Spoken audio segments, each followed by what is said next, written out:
In this video, we will talk about scientific notation. So, scientific notation, we always have one non-zero digit before the decimal being shown. Okay, and then after that, we followed it by an exponential expression with base 10. So, some correct forms would be something like a dot BCD, whatever those numbers are, times 10 to some n power. Okay. Another correct form would be 3.0 times 10 to the 8th, which is the speed of light in meters per second.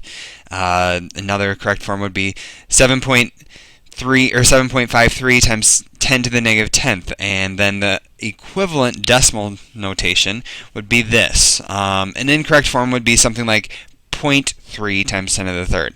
To correct this, what would we do? Well, let's see. It would be 3 times 10, and now this one I actually have to write this out. So this says, okay, after the 3, I have 3 from this decimal point, I have to move the decimal place 3 places, and as it is positive, that would mean that I have to move it to the right, so it would get larger, okay? Because each power of 10 moves the decimal place over to 1 to the right if it's positive, and left if it is negative. So this one would be, I'd move it over 1, and then I'd have 3 more spots to go, so it'd be 3, and then 0, and then I have 2 more places to go, so it'd be 300.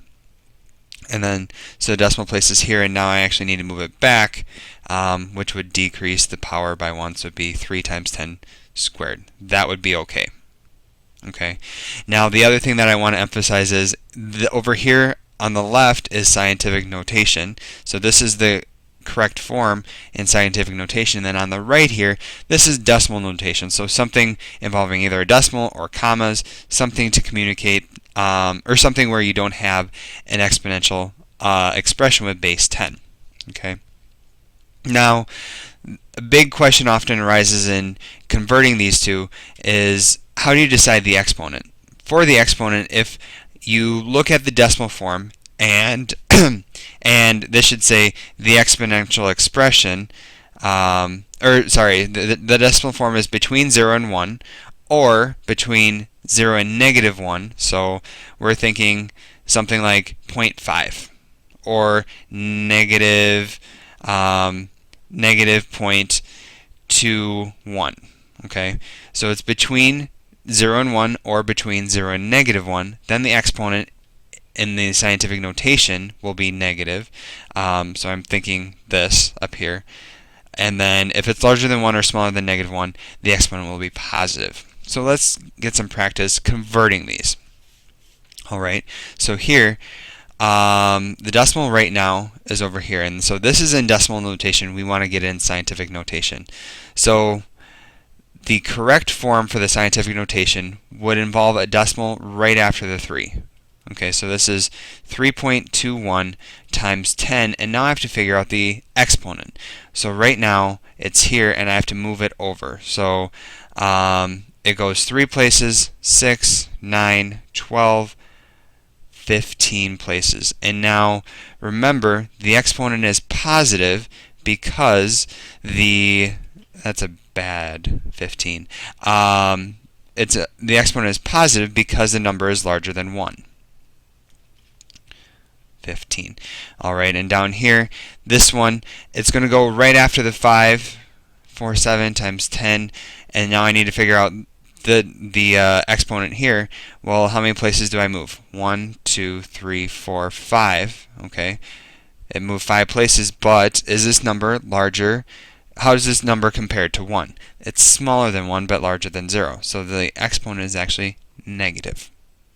Alright, now down below here, we're given it in scientific notation. We need to put it in decimal notation. So here, this number, the exponent is negative, so that number is going to be between 0 and 1. So I'm going to have 6, 6, 7. I'm going to have a negative sign out here, but then how many zeros do I have? Well, this says from its place, it needs to go 11 places. And I need to move the decimal place over 11. So it goes 1, and then how many more places do I have to go? I have 10 more places to go. So I'm just going to be lazy and put in 0. So I have 1, 2, 3, 4, 5, 6, 7, 8, 9, 10. Okay, so I have to move it over, and you can count and verify that. Down here, this says I have 4 and a 2, and now how many places do I need to move the decimal place? I need to move them 7. But now this exponent means that the number is larger than 1, so I'm going to have to move the decimal place over to the right to make this number larger. So I move it 1 place, so it was here. So that's 1 place, and how many more places do I need to go? 6 to get to 7, so I'm going to have 6 zeros after this. And so that's the equivalent form in decimal notation. Alright. Now, some other problems that you might encounter is you might have to add or subtract, multiply or divide numbers in scientific notation. If it's easier for you, convert it to decimal notation. Do the operation and then convert it back to scientific notation. Otherwise, we will discuss other methods in class.